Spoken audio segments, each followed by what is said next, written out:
भोला नमः शिवाय। भोला नमः शिवाय।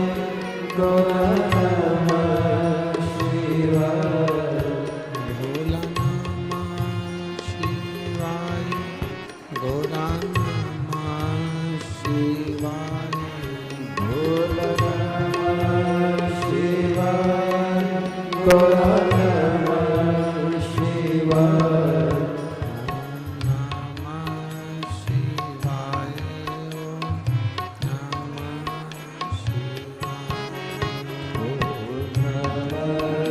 शिवाय।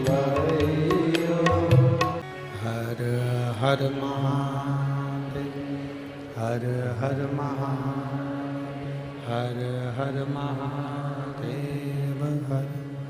काशी विश्वनाथ ओगरदानी त्रिकालदर्शी कैलाशी अविनाशी भगवान शिव।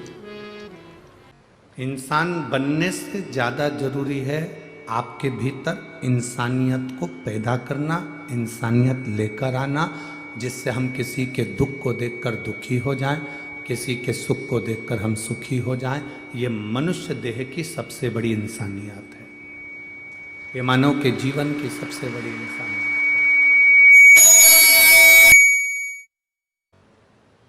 इंसान बनकर जन्म जरूर लिए हैं, थोड़ा सा बेस डालो तो वो सीटी कम मारेगा।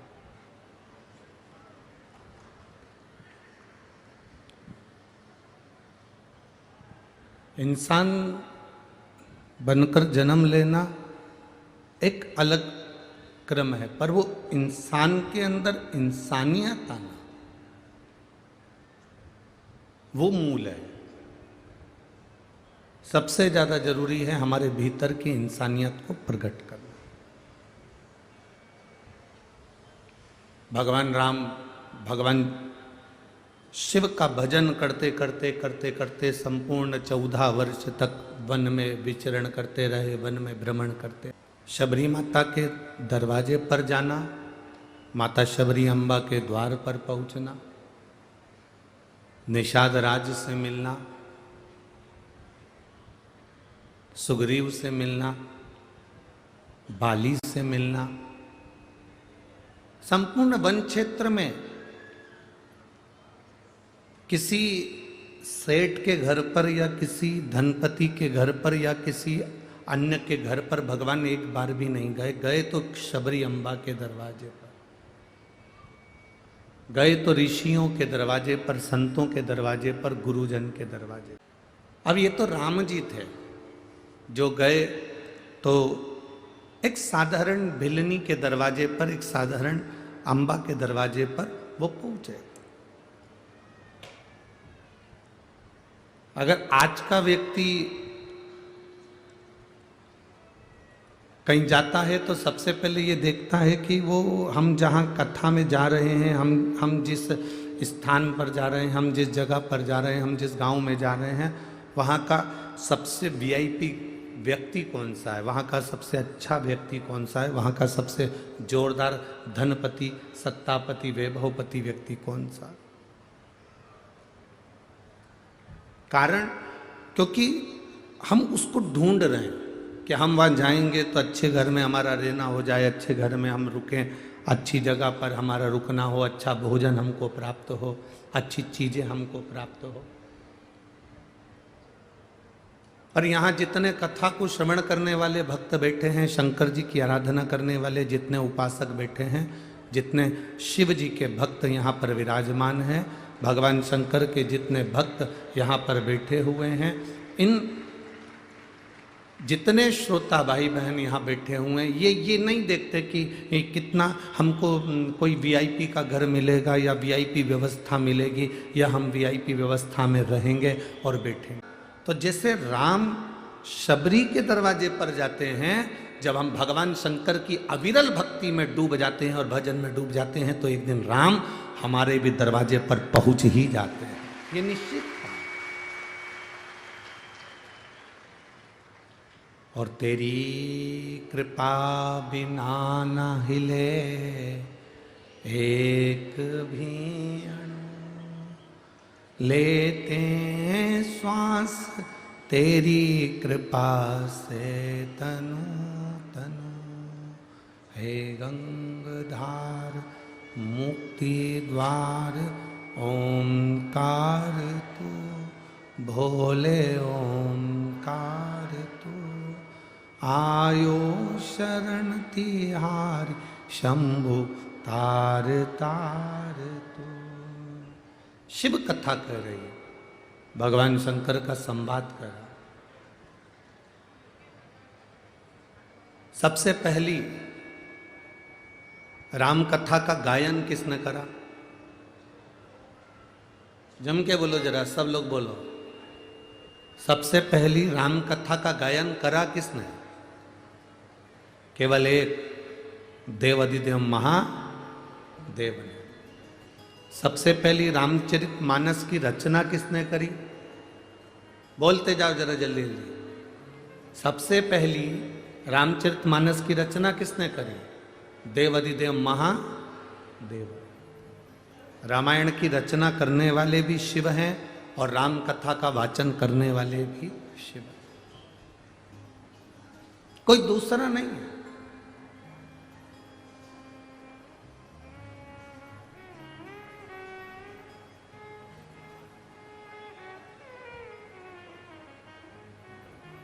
रचना करने वाला ही शिव।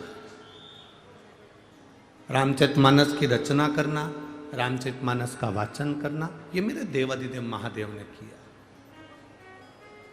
आप सभी के स्मरण में होगा, सबसे पहली रामचरितमानस की रचना भगवान शिव ने करी, जिसमें 100 करोड़ श्लोक थे, भगवान शंकर ने अपने हृदय में रख रखी थी। अमरनाथ की गुफा में, जब अमरनाथ की गुफा में माता पार्वती जी को लेकर पहुँचे, अमरनाथ की गुफा में जब माता पार्वती जी को लेकर भगवान शिव जाते हैं और वहाँ बैठकर भगवान राम की पवित्र कथा मेरे भोलेनाथ जी माता पार्वती को श्रवण कराते हैं। बीच बीच में थोड़े थोड़े प्रश्न सम्मुख में आते हैं, थोड़े थोड़े से प्रश्न सामने खड़े हो जाते हैं। स्वयं माता पार्वती जी ने शंकर भगवान से पूछा, शिव जी ने कहा इसमें 100 करोड़ श्लोक है। 100 करोड़? हाँ। पार्वती जी ने सुना, समय निकला, कथा पूरी सुनी, कैलाश पर आकर बैठे, सब दूर चर्चा हो गई कि रामचरितमानस की रचना भोलेनाथ जी ने करी और उसमें 100 करोड़ श्लोक हैं जो शंकर भगवान ने अपने हृदय में रख रखे हैं। 100 करोड़ श्लोक हैं जिसको भगवान शंकर ने अपने हृदय में रखे हैं। मनुष्य, देवता, राक्षस तीनों भगवान शिव जी के सामने आकर हाथ जोड़कर खड़े हो गए, तीनों सम्मुख में। ए भाई, गाय चराने वाला गाय चराता है, गाय के शरीर में कुछ लग जाता है, कोई पत्ता लग गया, कोई पत्ती लग गई, कोई शरीर में कुछ लग गया, तो गाय को थोड़ी सी खुजाल चलने लगती है। जो ग्वाला होता है ना, गाय चराने वाला, वो गाय के शरीर पर हाथ फेरता है तो गाय को बड़ा अच्छा लगता है। आप लोगों ने कभी गाय के शरीर पर हाथ फेरा? जम के तो बोलो जरा, फेरा है ना? जब आप गाय के गले में हाथ फेरोगे तो गाय और आपके करीब में आएगी, और गले में हाथ फेरोगे तो गाय और करीब में आएगी। गौ माता के शरीर पर हाथ फेरोगे तो गाय और इठलाएगी, आपके पास में चिपक कर आएगी। ग्वाला कितनी गायों पर हाथ फेरेगा? फिर गाय क्या करती है कि उसके शरीर पर कोई हाथ नहीं फेरता तो गाय करेगी क्या? फिर कोई खंबा ढूंढती है, कोई पेड़ ढूंढती है, कोई दीवाल ढूंढती है। खंबा ढूंढा, दीवाल ढूंढी, पेड़ ढूंढा, किसी का ओटला ढूंढ लिया, फिर गाय क्या करती है? वहां जाकर अपने शरीर को घिसती है। आप लोगों ने देखा है ना? है? देखा है ना? पक्का। गाय फिर अपने शरीर को उस जगह पर घिसती है। अब गाय का नियम हो गया, गाय को मालूम है कि मेरे शरीर में अगर खुजाल चली है, मेरे शरीर में कुछ तकलीफ है, तो मैं उस पेड़ के पास जाऊंगी, मैं उस खंबे के पास जाऊंगी, मैं उस दीवार के पास जाऊंगी, मैं उस खूंटे के पास जाऊंगी और अपने शरीर को घिस लूंगी, और घिसूंगी तो मेरे शरीर को आराम मिलेगा। गाय भी, गोमाता भी एक खंबे को ढूंढ लेती है, गोमाता एक दीवार को ढूंढ लेती है, गोमाता एक पेड़ को ढूंढ लेती है, गोमाता एक स्थान को ढूंढ लेती है जहां वो अपने शरीर को घिसती है तो उसको आराम मिलता है। शिव महापुराण की कथा कहती है, भगवान शंकर का संवाद कहता है, शिव तत्व कहता है, भगवान शंकर की पवित्र शिव महापुराण की कथा वर्णन करती है। महाराज, जैसे गाय एक स्थान को ढूंढकर अपने शरीर को घिसती है तो उसको आराम मिलता है, उसी तरह ये मन जब पूरे वन में भटक रहा हो, संसार में भटक रहा हो, कुटुंब में भटक रहा हो, परिवार में भटक रहा हो, और इस मन को कहीं शीतलता नहीं मिलती, तब ये महादेव के चरणों में जाकर ये मन अपना घिसा जाता है, तब इस मन को भी शीतलता का अनुभव होता है, तब इस मन को भी शीतलता का अनुभव होता है, इस मन को भी आनंद का अनुभव होता है, इस मन को भी श्रेष्ठता का अनुभव होता है, ये मन भी आनंदित हो। हमारा एक निवेदन है, पूरे जितने श्रोता भाई बहन यहाँ कथा सुन रहे हैं और जितने टीवी पर सुन रहे हैं, जितने मोबाइल पर सुन रहे हैं, उन सब से अपनी आंखों में आंसू भरकर कभी महादेव के पास मत जाओ। तुम्हें क्या लगता है कि मैं भगवान के पास जाकर रोऊंगी या मेरे आंख के आंसू भगवान देखेंगे? मेरे नैनों के आंसू अगर भगवान देखेंगे तो मेरी जल्दी सुन लेंगे, ऐसा होता है? अरे बोलो तो जम के, भगवान तुम्हारे नेत्रों के अश्रु से तुम्हारी बात नहीं सुनते। भगवान का एक नियम है कि तुम कहीं पर भी बैठकर दिल से उसको पुकार लोगे ना, तो मैं आंसू बहाने की जरूरत नहीं पड़ेगी, वो उसी समय प्रकट हो ही जाए, उसी समय। और शंभो शरणे पड़ी मांगू घड़ी रे घड़ी, दुख काटो दया करी ने दर्शन आओ। शंभो शरणे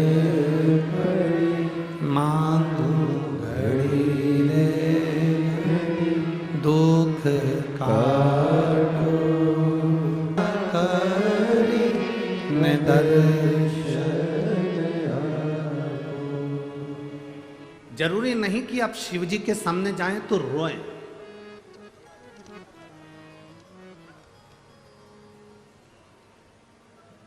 पर कई लोग हैं बाबा के सामने पहुंचते हैं, आंख में से आंसू झड़ने लगते हैं। कई बैठे हैं यहां, कई बैठे हैं टीवी के सामने, कई बैठे हैं मोबाइल के सम्मुख में कथा सुन रहे हैं, भगवान के सामने पहुंचे और उनकी आंख में आंसू आए। क्या कारण है कि भगवान के सामने पहुंचते हैं, भगवान देवाधिदेव महादेव के साक्षी में पहुंचते हैं, और चोंगे जैसी आवाज आ रही है, चोंगे की आवाज कम करो बाबू। शिव की साक्षी में जब पहुंचते हैं, भगवान की साक्षी में जब पहुंचते हैं, तो तुरंत उनकी आंखों में अश्रु भर आता है। कारण क्या? वो कारण है कौन सा? शिव महापुराण की कथा कहती है वो केवल एक कारण है। व्यक्ति भगवान पर इतना भरोसा कर लेता है, इतना भरोसा कर लेता है, इतना विश्वास दृढ़ कर लेता है कि जब उसके सामने पहुंचता है तो वो दिल से नहीं कह पाता, आंख से आंसू बहाकर मेरे महादेव से कह देता है। उसके नयन के अश्रु बह रहे होते हैं, आंख से आंसू निकल रहे होते हैं। वो नहीं चाहता कि मैं रोऊं, वो नहीं चाहता कि मेरी आंख से आंसू बहे, वो नहीं चाहता कि मेरी आंखों में अश्रु आए, पर महादेव को जैसे ही वो देखता है, महादेव के सामने जैसे ही वो पहुंचता है, उसकी आंख से आंसू बह जाते हैं, बहते हैं। ये केवल आपके साथ नहीं होता, जिसको आप दिल से चाहते हो ना, उसको देखते से ही आंख में आंसू भर आते हैं।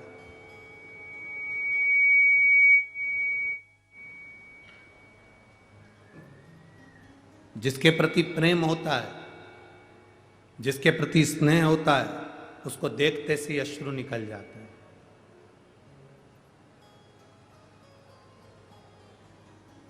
एक मिलन का बिंदु है। एक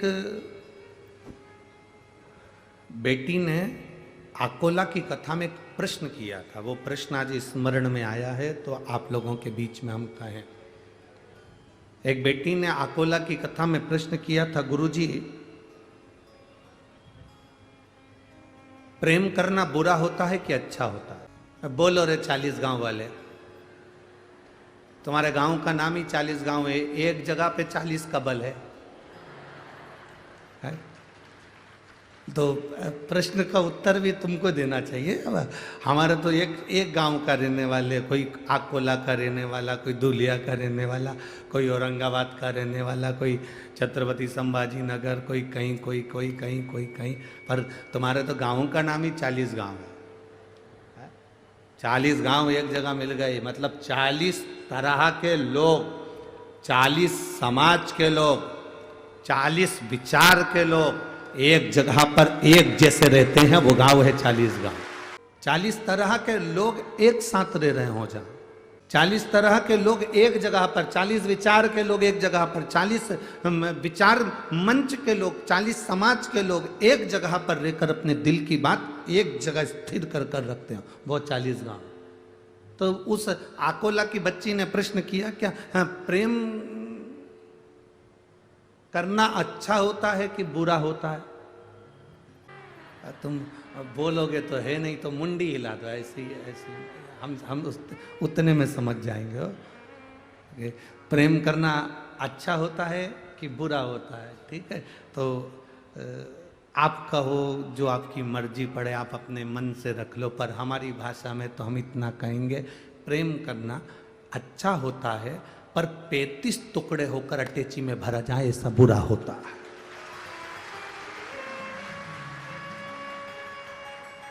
हमारी भाषा में हम कहेंगे प्रेम करना अच्छा होता है, मना नहीं है। राधा कृष्ण का भी प्रेम है, राम लक्ष्मण का भी प्रेम है, एक बाप और बेटी का भी प्रेम है, एक बहन बहन का प्रेम है, एक स्नेह बहनों का भी होता है, भाई का भी होता है। प्रेम करना मना नहीं है, पर ऐसा प्रेम करना बेकार है जिसमें तुम्हारे टुकड़े होकर तुम्हें फ्रिज में भर दिया जाए या अटैची में भर दिया जाए, वो प्रेम बेकार।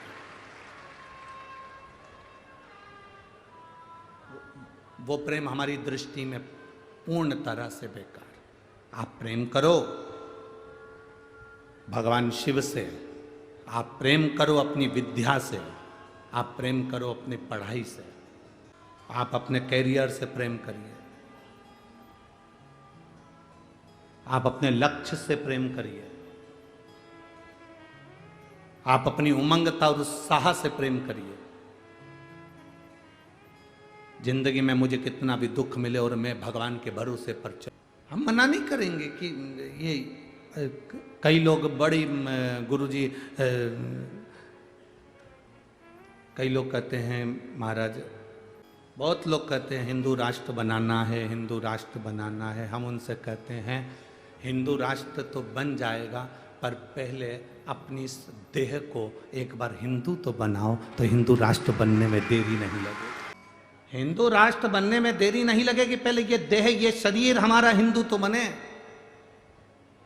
आज घर में रहने वाले 4 भाई एक दूसरे को खाने दौड़ रहे हैं। आज परिवार में रहने वाले 5 लोग आपस में बोल चाल नहीं रहे।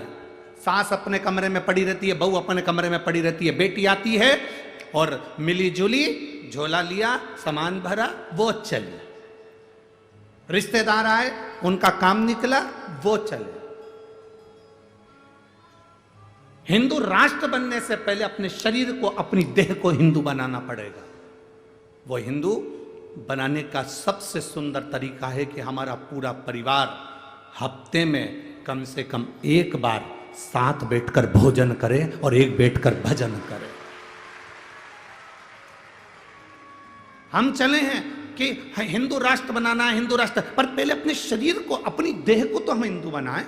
हमारे घर में 4 लोग रह रहे हैं, चारों अलग अलग दिशा में। बेटा बाप की नहीं सुनता, बाप बेटे की नहीं सुनता, पत्नी पति की नहीं सुनती, पति पत्नी की नहीं सुनता, भाई बहन की नहीं सुनता, बहन भाई की नहीं सुनता, भाई भाई की नहीं सुनता, कोई किसी को सुनने को तैयार नहीं है। परिवार में रह रहे हैं, पर ऐसे रह रहे हैं जैसे कि ना जाने कौन सा युद्ध इनके बीच में हो गया। कोई किसी को पूछने को तैयार नहीं, कोई किसी से बोलने को तैयार नहीं, कोई किसी का आदर करने को तैयार नहीं, कोई किसी का सत्कार करने को तैयार नहीं।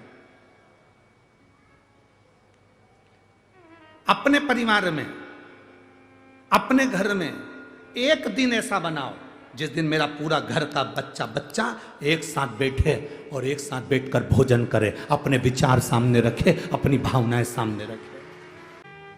और उस समय पर किसी का मुंह नहीं फूलना चाहिए। 4 घर की जगदम्बाएं एक जगह पर बैठ कर भोजन कर लें, बहुत बड़ी बात है। एक आती है आटा उसन कर जाती है, दूसरी जगदम्बा आती है रोटी सेक कर जाती है, तीसरी आती है सब्जी कतर के जाती है, चौथी आती है सब्जी बघार जाती है। और मालूम पड़े कि वो पूरा भोजन ठंडा हो गया, जिसकी मर्जी पड़े पड़ाए खाओ। खुद के पति आए, सिर पे पल्लू लेके आई, गरम करा खिलाया, और मालूम पड़े कोई दूसरा आया, ऐसा कैसे ही पड़ा कि पड़ा भोजन दे दिया। इसमें हमारा प्रेम नहीं झलकता बाबा, इसको स्नेह नहीं कहते। मेरे भोलेनाथ जी ने ये सब चीजों बहुत दूर रखी है, सब चीजें दूर। स्नेह से जुड़ो, प्रेम से जुड़ो। एक स्नेह आपके अंदर प्रकट होना चाहिए। हम मना नहीं करेंगे, आप अपने शरीर को पहले हिंदुत्व बनाइए, अपनी देह को हिंदुत्व बनाइए।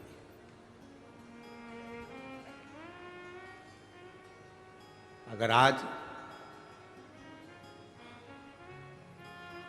मालूम पड़े कि हम आपस में लड़ते रह जाएं, हम आपस में झगड़ते रह जाएं, तो आने वाले समय में फिर हम एकजुट रहकर नहीं रह सकते, एकजुट होकर नहीं रह सकते।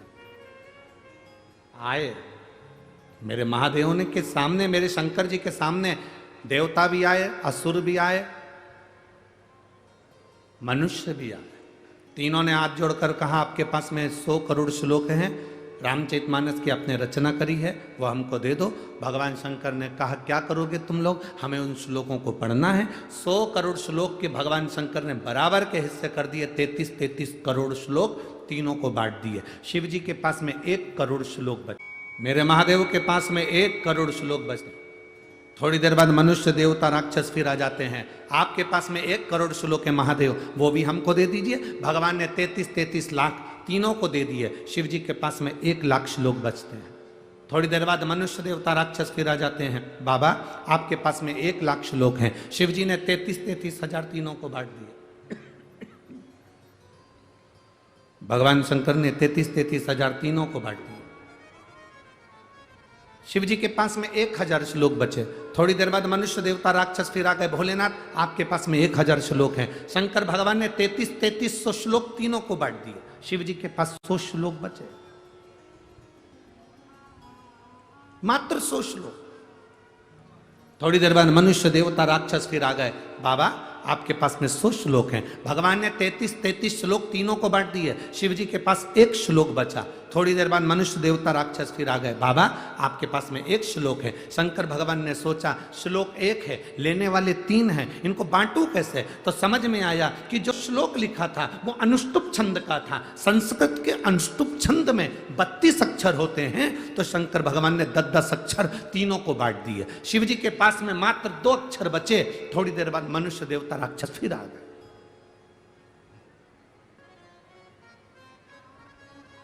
थोड़ी देर बाद मनुष्य देवता राक्षस फिर आए और आकर कहा बाबा आपके पास में 2 अक्षर हैं, वो हमको दे दीजिए। मेरे देवादिदेव महादेव ने कहा मनुष्य देवता राक्षसों से मैंने पूरी रामचरितमानस तुमको दे दी, पर ये 2 अक्षर मैं किसी को नहीं दे सकता, क्योंकि यही मेरी जिंदगी का सार है। आप मत दो, पर ये तो बता दो कि दुनिया को सब कुछ देकर तुमने वो 2 अक्षर कौन से अपने पास रखे? शंकर जी ने कहा एक रा और दूसरा माँ, ये मैंने अपने पास रखा। ये मेरे करीब में, मेरा अपना, मेरे अपने पास में है। एक रा और दूसरा माँ। राम मेरे महादेव ने अपने पास में रखा, बाकी का सबको दे दिया। तुम्हें जो ले जाना है ले जाओ, तुम्हें जो लेकर जाना है जाओ।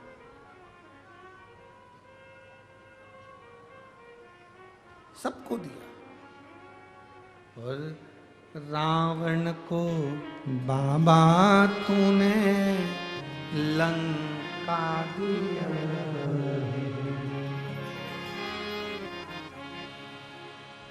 भस्मासुर को तूने कंगन दिया है।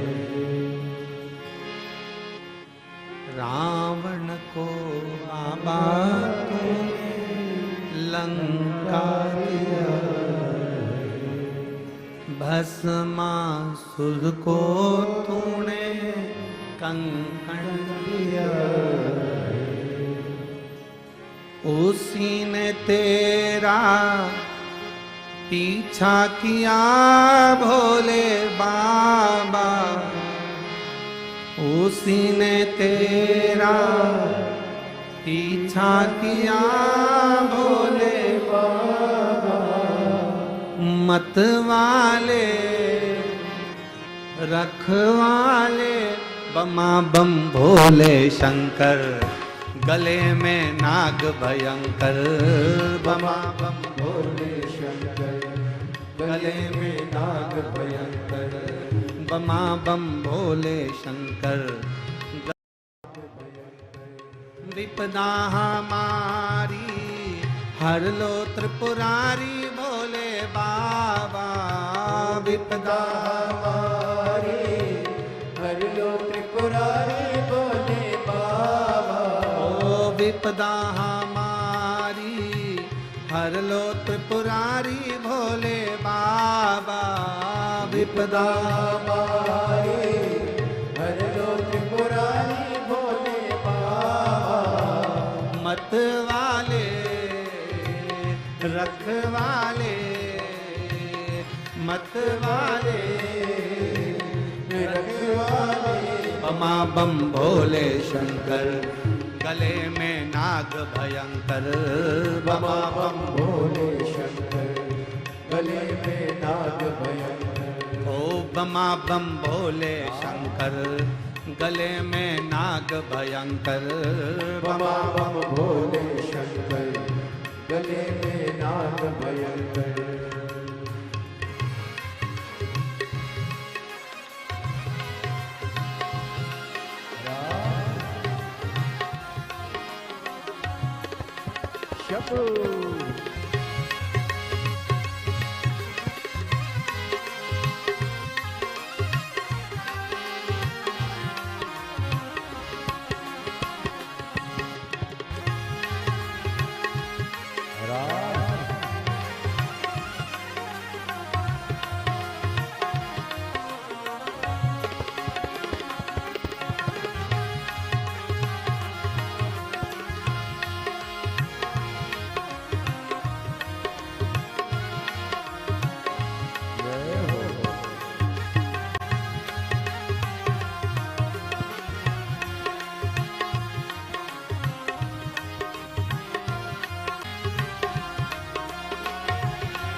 जय राम जय हो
माथे पे भोले तूने चंदा सजाया, माथे पे भोले तूने चंदा सजाया, ओ माथे पे भोले तूने चंदा सजाया, ओ माथे पे भोले तूने चंदा सजाया, कानों में भोले तूने कुंडल सजाया, कानों में भोले तूने कुंडल सजाया, कष्ट मिटाए तुमने भक्तों के रखवाले, कष्ट मिटाए तुमने भक्तों के रखवाले, मतवाले रखवाले, बमा बम भोले शंकर, गले में नाग भयंकर, बमा बम भोले शंकर,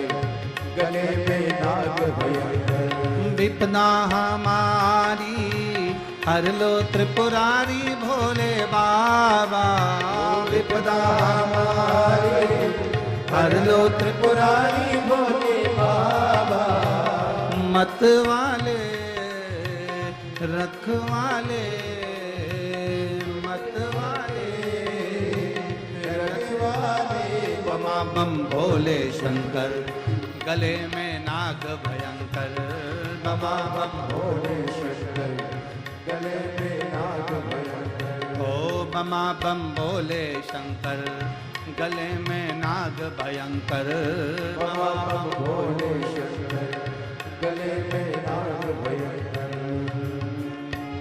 रावण को बाबा तूने लंका दिया है, रावण को बाबा तूने लंका दिया है, भस्मासुर को तूने कंकण दिया है, भस्मासुर को तूने कंकण दिया है, रावण को भस्मासुर को तूने कंकण दिया है, उसी ने तेरा पीछा किया भोले बाबा, उसी ने तेरा पीछा किया भोले बाबा, उसी ने तेरा पीछा किया भोले बाबा, उसी ने तेरा पीछा किया भोले बाबा, मत वाले रखवाले, मत वाले रखवाले, बमा बम भोले शंकर, गले में नाग भयंकर बमा बम भोले शंकर गले में नाग भयंकर ओ बमा बम भोले शंकर गले में नाग भयंकर बमा बम भोले शंकर गले में नाग भयंकर बमा बम भोले शंकर गले में नाग भयंकर बमा बम भोले शंकर गले में नाग भयंकर हार हार महादेव भगवान शिव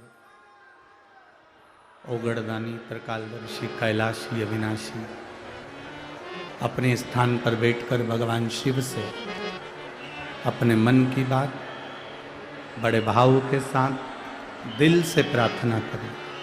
बाबा से अपने मन की बात भाव के साथ करें। जितने कार्यकर्ता खड़े हैं वो भी बैठेंगे। बार बार ये अपने नगर में अपने 40 गांव में शिव पुराण नहीं होती। बाबा से अपने मन की बात दिल के साथ जहाँ जगह मिल जाए वहाँ बैठ जाओ और बोलो। खड़े रहकर कोई प्रार्थना ना करो। जहाँ जगह मिले वहाँ बैठकर प्रार्थना करें। भाव से पुकारेंगे, भाव से बाबा से विनती करें। श्री शिवाय नमस्तु श्री शिवाय नमस्तु श्री शिवाय नमस्तु श्री शिवाय नमस्तु श्री शिवाय नमस्तु भोला सब दुख काटो ओ भोला सब दुख काटो शिव शंकर जपो तेरी माला भोले बाबा जपो तेरी माला भोला सब दुख काटो मारा ओ भोला सब दुख काटो वेश मंगल मंगलकारी वेश मंगल मंगलकारी शमशान वासी हमारा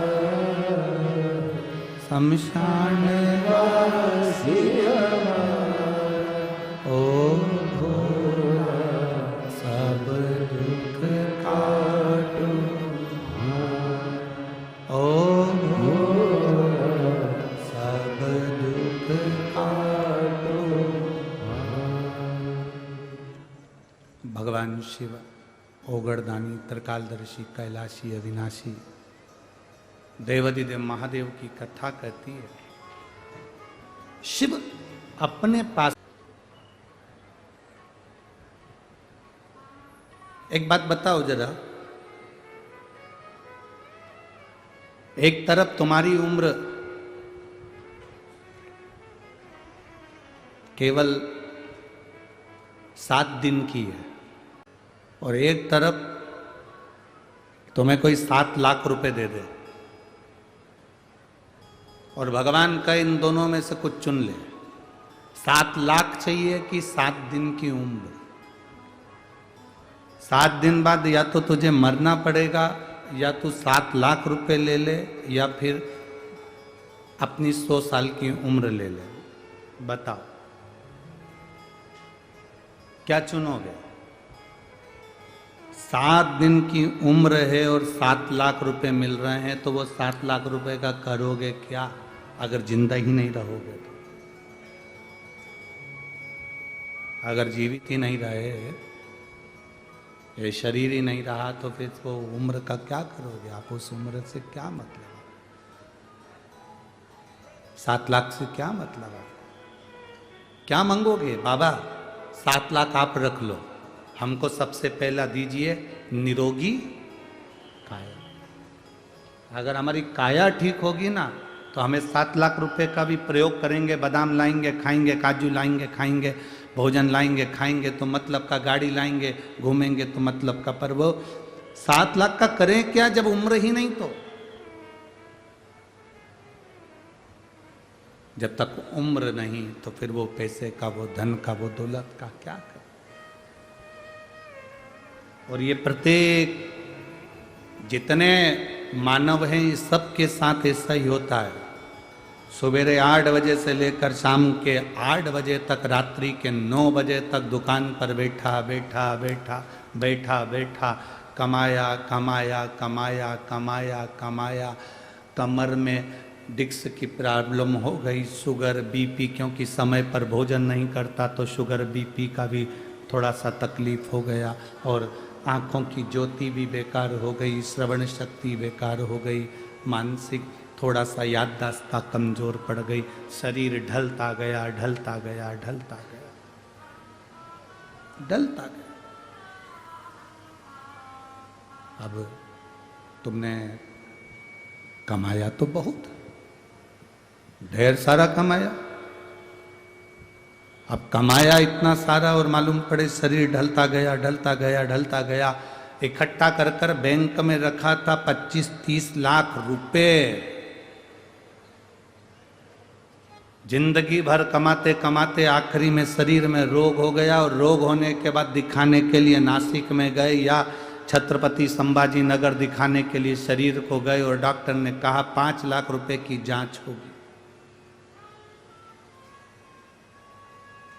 3 लाख रुपए की जांच होगी, 4 लाख रुपए की जांच होगी। जांच करी, कमाया था 25 लाख, जोड़ के रखे थे, और मालूम पड़े वो सारे के सारे धीरे धीरे धीरे धीरे शरीर की बीमारी में लगते चले गए। तो फिर जोड़ने का फायदा क्या? मधुमक्खी देखी है? अरे बोलो तो जम के, क्या करती है? फूलों का रस लेती है, शहद बना देती है, सोचती है बाद में खाऊंगी, बस शहद पक जाए बाद में खाऊंगी, शहद पक जाए बाद में खाऊंगी, मेरा अपना है, मेरे लिए, मेरे बच्चों के लिए, मेरा है।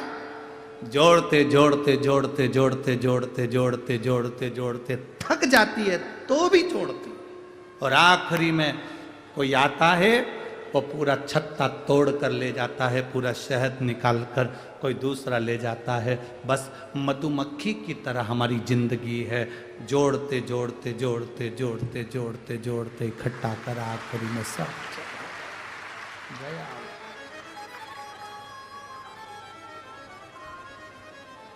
शंकर जी की कथा क्या कहती है, बाबा भोलेनाथ जी का चरित्र क्या? Cashback, coupons, discounts, low rates only on Agoda. क्या? प्रतिदिन ऐसे जियो, रोज की जिंदगी तुम्हारी ऐसी जियो, प्रतिदिन की जिंदगी तुम्हारी ऐसी जियो कि कल आएगा कि नहीं आएगा पता नहीं है, आज ही फुल एंजॉय में जीना है, फुल एंजॉय। अलमारी में साड़ियां भरी पड़ी हुई है, और घर में साड़ी ऐसी पहन रहे हो कि पूरे छीतड़ा छीतड़ा निकल रहा है। तुमसे अच्छी तो रोज पोछा लगाने, झाड़ू लगाने जो आती है ना, ऐसी टिप टाप होकर आती। 6,000 रुपए महीना तुम्हारे घर से मिलता है, 7,000 रुपए महीना तुम्हारे घर से मिलता है, 9,000 रुपए महीना तुम्हारे घर से मिलता है, इससे ज्यादा कोई देती भी नहीं होगी हो, फालतू की बात। वो काम करने वाली बर्तन मांजड़े, झाड़ू लगाए, पोछा लगाए, वो तुम्हारे घर में काम करने आए, तुम्हारे बच्चों को संभालने आए, वो टिप-टाप रे 5-6 हजार में, और तुम 50,000 रुपए महीना कमाओ तो भी मुसद्दी लाल जैसी। बैठो, क्या मतलब का जीवन? कई बार तो तुम अपनी नौकरानी से पूछ लेती है, क्यों री आज तो बड़ी टिप-टाप दिख रही है, नौकरानी भी कह देती है, मैम साहब किसके लिए जोड़ूं तुम बताओ, है मरी जा रही पत्थर घिस घिस के जोड़ जोड़ के, अपने ऊपर खर्च नहीं करूं तो किस पे करूं। मेम साहब को सुबह 8 बजे से गीता जी का ज्ञान मिल गया और स्वयं सामने गीता खड़ी ज्ञान भी दे रही, तो भी मेम साहब की शुद्ध नहीं, वही निकाल ली, वही पहन ली, अलमारियों में जमी है, देवर के लड़के की शादी होगी तब ये वाली पहनूंगी, उससे पहले निपट गई तो क्या भरोसा है जीवन का। साथ देती नहीं ये किसी, क्या भरोसा है इस जिंदगी का, क्या भरोसा। प्रथम सुख निरोगी काया। आप दुनिया के कितने बड़े करोड़पति हो, हमने पहले भी एक बार कथा में कहा था, जलगांव की कथा में कहा था, दुनिया का सबसे बड़ा सेठ, दुनिया का सबसे बड़ा पैसे वाला, दुनिया का सबसे अमीर व्यक्ति, दुनिया का सबसे करोड़पति व्यक्ति, दुनिया का सबसे अमीर व्यक्ति कौन है। तो हमने जलगांव की कथा में कहा था, दुनिया का सबसे बड़ा सेठ वो है जिसके सोने वाले कमरे में, जिसके बेडरूम में कोई दवाई नहीं है, वो दुनिया का सबसे बड़ा सेठ है।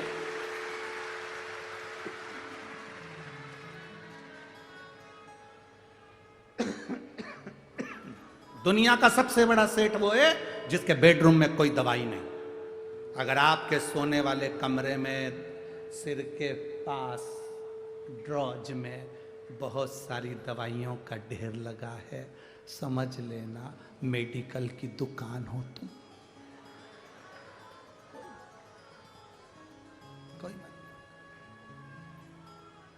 कुछ नहीं कर रहे तुम, सिर के पास में बहुत सारी दवाइयाँ, नींद की 2-3 गोली लेना पड़ती है, थायराइड की गोली लेना पड़ती, बीपी की गोली लेना पड़ती, शुगर का इंसुलिन लेना पड़ता। और काय के लिए? तो हमें तो लगता है तुम केवल तिजोरी में जो धन रखा है उसकी चौकीदारी कर कर के मर जाओगे और उसका भोग नहीं कर पाओगे, उसका भोग नहीं कर सकते। अपने धन का, अपने पद का, अपनी कुर्सी का सदुपयोग करो, जैसे ये सांसद जी ने अपनी कुर्सी का सदुपयोग करा और आज यीशु महापुराण की कथा करवाई।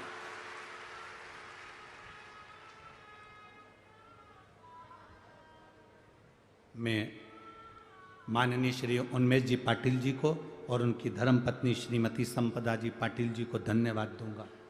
बहुत बहुत साधुवाद है। आपने अपने क्षेत्र में कितना भी रोड बनवाया हो, कोई भी काम करा हो, पर उससे बड़ा काम आपने ये कर दिया, कर 40 गांव तक लिया।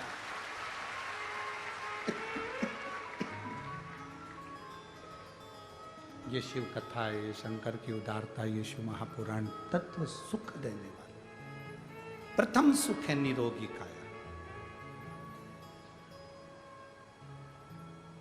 एक ऋषि हुए, उद्दालक ऋषि, जिनका नाम था उद्दालक। उनके बहुत सारे शिष्य थे। उन शिष्यों में एक शिष्य था उनका ऋषि कहोद।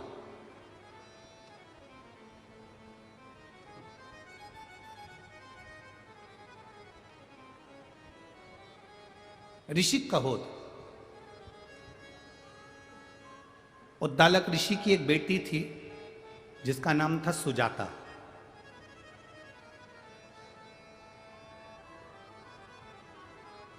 सुजाता अपने पिताजी जो ज्ञान देते थे, उद्दालक ऋषि जो बोलते थे, सुजाता वो सुनती थी और सुनकर वैसा अनुसरण करती थी।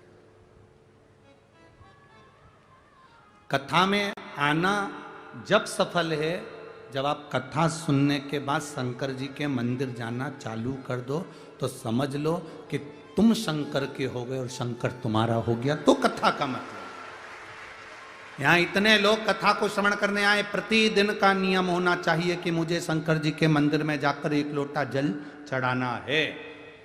कोई संकोच नहीं, कोई भय नहीं, कोई हंसेगा उसका जवाब बाबा देगा, कोई ताने कसेगा, उसका जवाब बाबा देगा। तुम्हें जवाब नहीं देना। जैसे एक लड़की एक लड़के से प्रीत करती है, प्रेम करती है, तो कहीं जाते जाते लड़की और लड़का दोनों जा रहे हैं, कोई हंस दिया, कोई गाली दे दिया, कोई ताने दे दिया, तो क्या लड़की झगड़ा करती है? बोलो, जम के बोलो जरा, झगड़ती है क्या? नहीं। झगड़ा कौन करता है? जिससे उसने प्रेम किया, जिसके साथ वो जा रही थी। बस गुस्सा उसको आ गया, आया गुस्सा, उसने 2 चनकटा खींच कर दिया। जिससे मैं प्रेम करता हूं तो उसको देखकर हंसता है, उसको ताने देता है, उसको अपशब्द करता है, मारा ठोकी हो गई। लड़की पास में खड़ी हुई देख रही है। बस आप महादेव से अगर प्रेम करते हो, शंकर भगवान से प्रीत जोड़कर बैठे हो, तो तुम्हें किसी का जवाब नहीं देना, जवाब महादेव देगा, हमें नहीं देना। हम क्यों जवाब दें? अरे तेरा ही दिया मैंने, खाया पिया तेरा शुक्रिया, तेरा शुक्रिया, मुझे भोले बाबा बहुत दे दिया,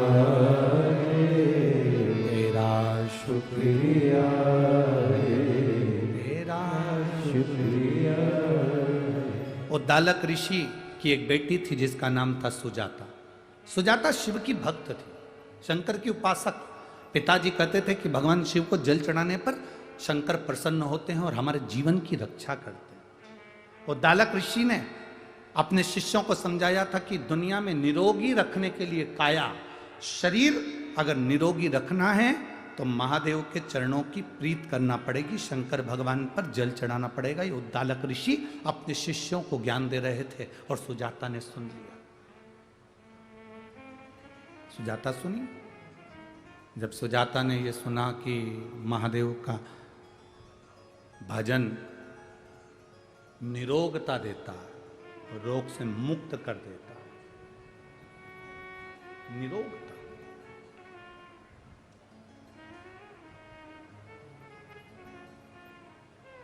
शिव की भक्ति निरोगता देती है।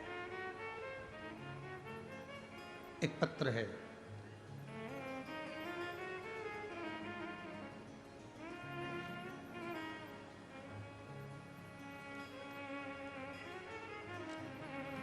बच्चा है वो स्वस्थ है।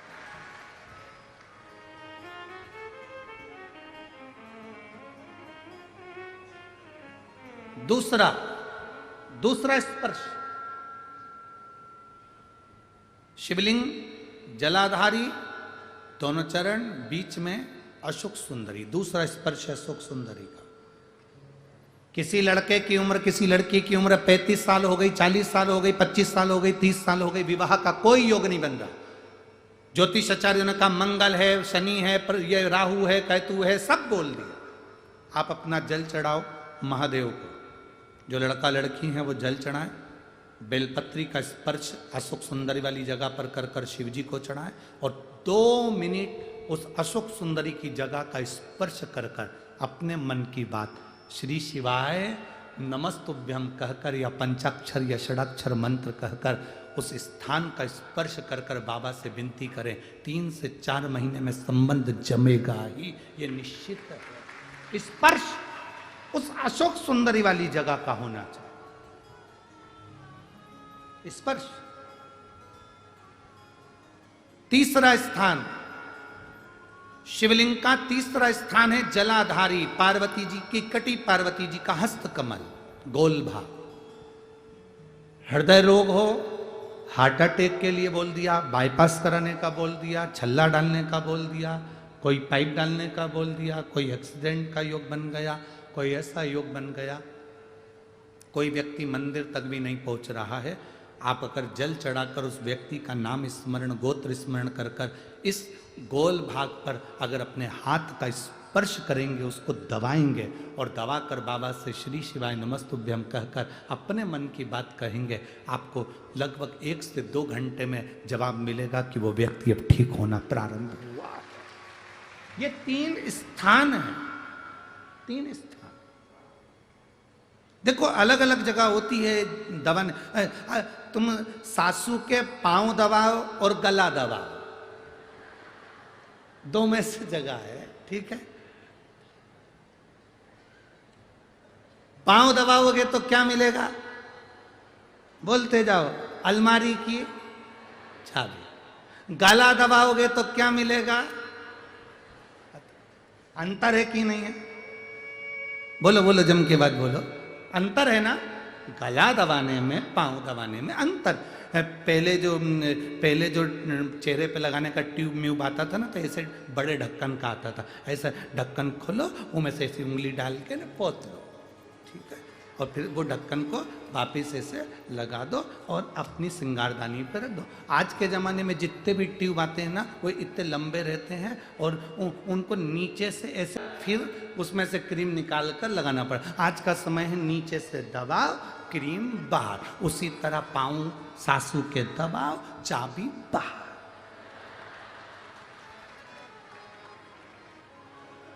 पाँव दबाओगे और चाबी मिलेगी। अंगूठी, चेन, हाथ। तुम रोज सांस को सांस मत समझो, क्रीम समझो, ब्यूटी क्रीम। अब तुम रोज रोज दबाओ, जैसे रोज चेहरे पे लगाने के लिए क्रीम को दबाते हो तो रोज निकल कर आता है। तुम 2-3 महीने रोज सास की पाँव की मालिश करो, पाँव दबाओ। सास भी एक दिन कह देगी, ले मम्मी तुम मेरा अकेली को दोगी और जीजी को, जेठानी को नहीं दोगी तो उसको बुरा। वो दबा रही क्या मेरे पाँव? पाँव तो तूने दबाए ना, ले जा जा। एक प्लाट, सोने की चैन, चाबी जो दबाता है उसको मिलता है। तुम प्रैक्टिकल करके देखो, आज से चालू। तुम यहां से जाने के बाद जब चालू हो जाओगी तो सास भी सोचेगी, आज महाराज क्या बोला है। आज जिंदगी में वो कहते ना, सूरज कहां से निकल गया इतना, आज महाराज ने क्या बोला।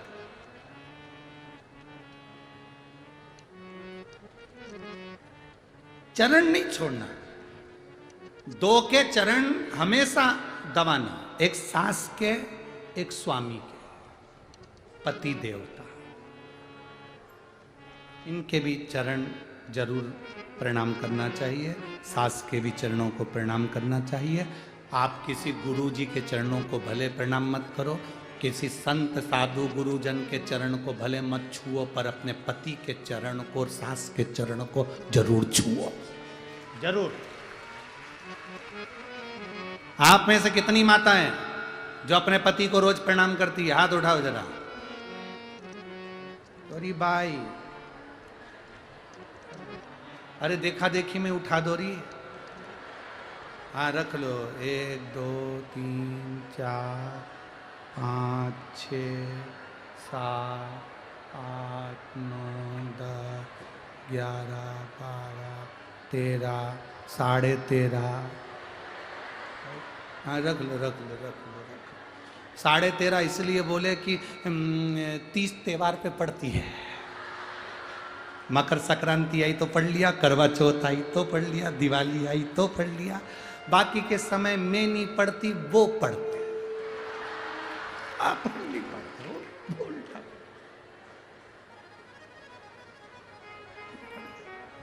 पढ़ना चाहिए, परंतु दीनबंधु दयालु दया कीजिए।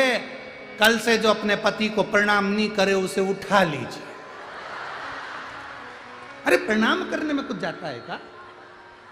करना चाहिए। पहली बार तुम्हें शर्म आएगी, सिर पे पल्लू लेकर पढ़ लो। पति को भी पहली बार पांव पड़ाने में शर्म आएगी, 500 का नोट देगा कि कभी जिंदगी में उसने अच्छा काम किया है, प्रणाम किया। करना चाहिए। हार हार महादेव। प्रणाम करने में पीछे नहीं हटना, प्रणाम करो। 3 जगह फिर समझ लेना, जितने लोग आस्था चैनल पर कथा सुन रहे हैं, जितने टीवी के माध्यम से सुन रहे हैं, जितने पंडाल में सुन रहे हैं, अच्छे से समझ लेना 3 स्थान। पहला, जहाँ से चरण में से जल बहता है, गणेश कार्तिकेय का स्थान। दूसरा, अशोक सुंदरी का स्थान। और तीसरा, माता पार्वती जी का हस्त कमल। हम यहाँ तक कहेंगे कि अगर तुम्हारे शरीर में डॉक्टर ने कह दिया कि बाईपास कराना पड़ेगा या छल्ला डालना पड़ेगा, हम उससे भी कहेंगे कि अगर तुम प्रतिदिन शंकर जी के मंदिर में पैदल जल चढ़ाने जाओगे और यहाँ स्थान पर अगर तुम स्पर्श कर कर जल चढ़ाकर पीना प्रारंभ करोगे या बेलपत्र खाना प्रारंभ करोगे, आपको बाईपास कराने की जरूरत नहीं पड़ेगी, छल्ला डलवाने की जरूरत नहीं पड़ेगी। यहाँ तक शरीर काम करना प्रारंभ कर देगा।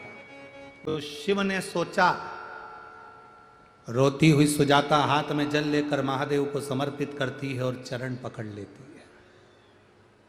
चरण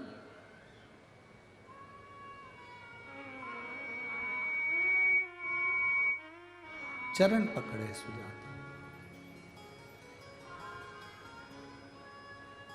और अच्छे से समझ लो, बच्चा माइंड से विकलांग है।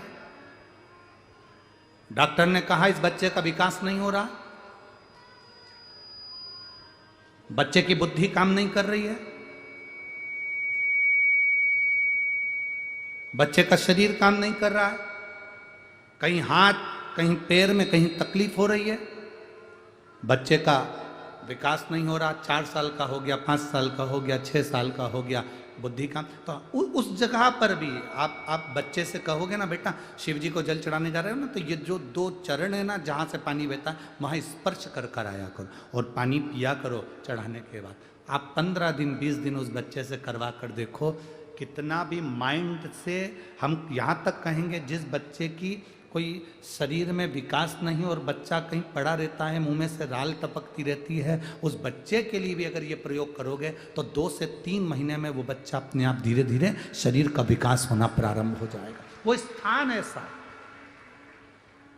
वो जगह ऐसी है, वो जगह की मूलता, उस जगह की महत्ता। बोल बम का नारा है, अच्छे जम के बोलो जरा, बोल बम का नारा है। उस स्थान की मूलता बढ़ जाती, उस स्थान की मूलता। अब सुजाता रो रही है, शिव जी के चरण पकड़ लिए सुजाता, दबा रही है चरण। जल चढ़ाने के बाद जो चरण दबाया, रोती रोती कह रही है, मेरे पति ने मुझे श्राप दिया है, तेरे गर्भ में जो बच्चा होगा वो विकलांग पैदा होगा, तेरे गर्भ में जो बच्चा है वो विकलांग होगा, मेरा श्राप है, इसके गर्भ में जो बच्चा है वो विकलांग होगा।